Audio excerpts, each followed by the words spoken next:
Historic means very important in history, and historical means related to history.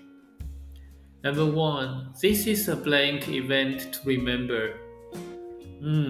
Which one fits here? Historic or historical?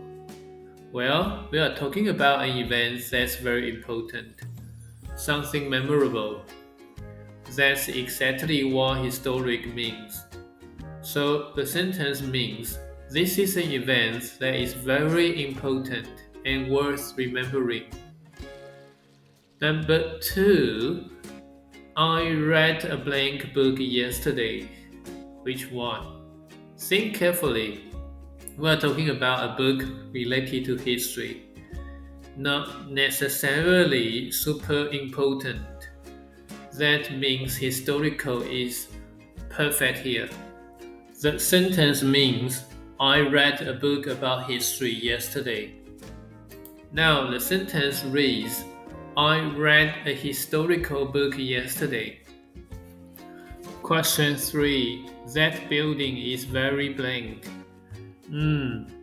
Is it important or just old and part of history? If the building is famous for its historical value, we use historic.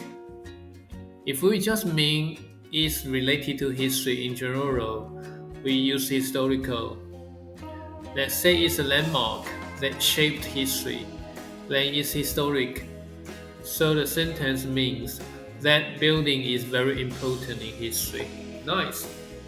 Now it reads that building is very historic. So to recap, historic means very important in history, and historical means related to history, not necessarily important in history. I'm Nelson, a real person, not AI, working hard to make these lessons for you, so please like and subscribe. And remember, using the wrong one can turn your historic moment into just a historical detail. Don't let that happen. I'll see you next time. Bye.